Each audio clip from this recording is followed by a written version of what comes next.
गति 100 शब्द प्रति मिनट। Be ready. 3, 2, 1 स्टार्ट।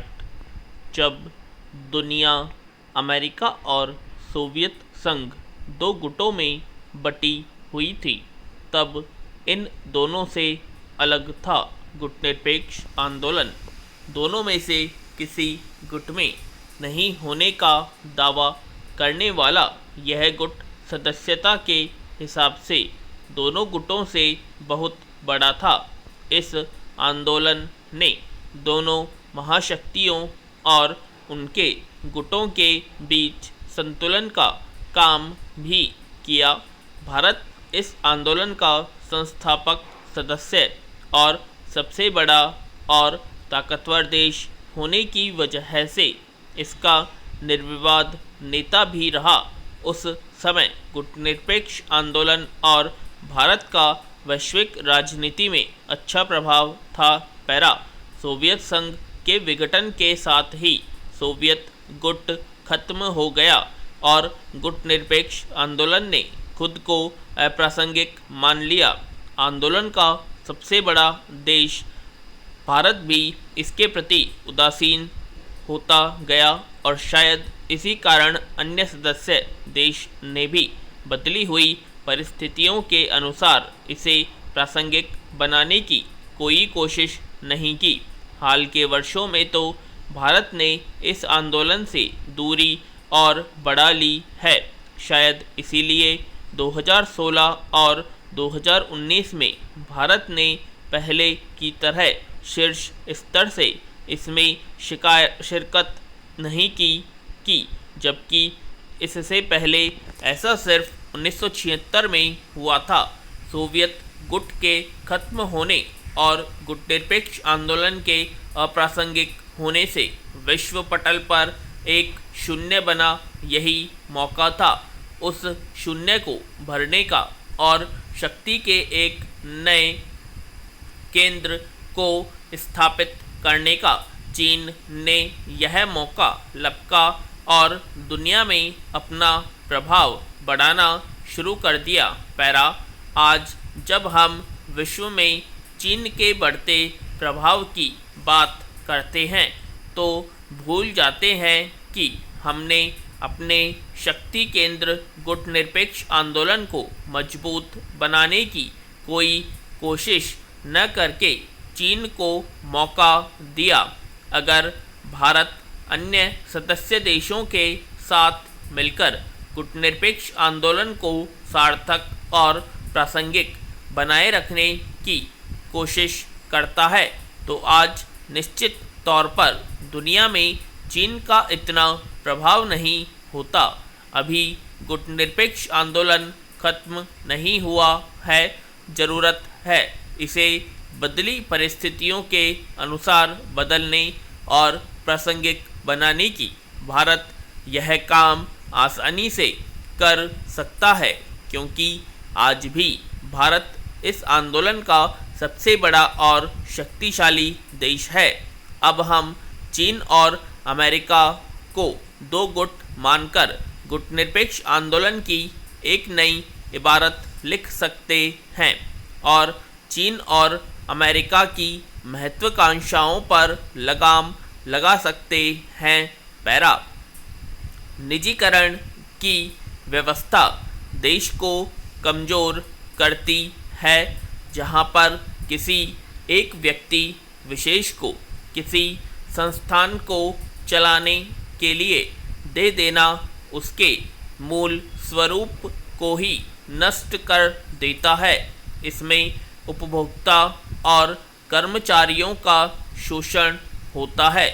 सरकारी संस्थाओं का मूल उद्देश्य उपभोक्ताओं को कम लगता है अच्छे से अच्छी सुविधाएं प्रदान करना और कर्मचारियों को उनके कार्य का उचित और न्यायपूर्ण मूल्य प्रदान करना है। हम कोरोना महामारी में सरकारी संस्थाओं और उसमें कार्य करने वाले कर्मचारियों की उपयोगिता देख चुके हैं। हमारे पास सरकारी प्राथमिक स्कूलों का व्यापक तंत्र है जिसका हमने एकांतवास केंद्रों के लिए उपयोग किया। सरकारी बसों को हमने श्रमिकों को उनके घर पहुंचाने के लिए उपयोग किया और सरकारी अस्पतालों के इलाज के लिए उपयोग किया। इस बीच निजी क्षेत्र की ओर से जन कल्याण और सहायता की कोई व्यवस्थित और संगठित कोशिश नहीं देखी गई। उनका ध्यान सिर्फ मुनाफा कमाने तक केंद्रित रहता है, बल्कि सरकार ने महामारी से लड़ने के लिए जो सहायता राशि जारी की है उस पर भी निजी क्षेत्र ही नज़र गड़ाए हुए है। पैरा इन बातों पर ध्यान तो यह बात साफ हो जाती है कि जितने ज़्यादा सरकारी संस्थान होंगे देश उतना ही मजबूत होगा और आपातकाल में देश की सेवा के लिए सरकार अपने अनुसार उसका उपयोग कर सकती है, जबकि आपातकाल में निजी क्षेत्र घातक सिद्ध हो सकते हैं। इस लिहाज से देखें तो निजीकरण देश के लिए ठीक नहीं है। पैरा एक कट्टर राष्ट्रवादी और धुर दक्षिणपंथी समूह पहले एक रूढ़िवादी होता है। वह हर मुसीबत के समय में देश को आगे कर देता है। संस्कृति और पुरानी मान्यताओं के सहारे वह सत्ता का सुख निरंतर भोगते रहने के लिए साजिश रचता जाता है। इसका सबसे बड़ा उदाहरण है अमेरिका के राष्ट्रपति डोनाल्ड ट्रंप, जिन्होंने निचले से लेकर ऊपरी स्तर पर अदालतों तक में अपने पसंदीदा लोगों की नियुक्ति कराई ताकि अपनी विचारधारा को देश में लागू करा सकें, मगर अपने बचे हुए स्वरूप में शीर्ष अदालत उनके इरादों पर पानी फेरता चला जा रहा है। हाल ही में प्रतिबंधात्मक लुसियाना गर्भपात कानून को शीर्ष अदालत ने पलट दिया। इसके पहले समलैंगिकों और प्रवासियों के समर्थन में अदालत ट्रंप की उम्मीद के विरुद्ध फैसला सुना चुका है। ट्रंप को इस की चुनावी वर्ष में आघात पर आघात लग रहा है। पूरे देश में वे अपने प्रतिद्वंद्वी जो बाइडेन से पिछड़ते जा रहे हैं। पैरा शिक्षा सशक्तिकरण की बुनियाद है और शिक्षा में ही ज्ञान, उचित आचरण और तकनीकी दक्षता का समावेश होता है। लेकिन हमारी शिक्षा सिर्फ जीविकोपार्जन या धनवान बनाने के लिए ही नहीं बल्कि एक आदर्श नागरिक बनाने के लिए होनी चाहिए। तभी आदर्श देश का निर्माण संभव है। इसके लिए बच्चों में प्रारंभिक शिक्षा से ही नैतिक मूल्यों का विकास होना चाहिए, क्योंकि आगे चलकर बचपन के संस्कार उनके जीवन मूल्य बन जाते हैं। पैरा सरकारी स्कूलों की हालत इतनी दयनीय मालूम पड़ती है कि कोई भी अभिभावक अपने बच्चों को वहाँ पढ़ाना नहीं चाहता। वहीं निजी स्कूलों में फीस महंगी होने के साथ ही नैतिक मूल्यों का अभाव पाया जाता है। अब ज़रूरत है अपनी शिक्षा नीतियों के पुनरावलोकन की और साथ ही ऐसी नीतियाँ बनाने की जिसमें सभी को सस्ती और एक समान शिक्षा सुलभ हो।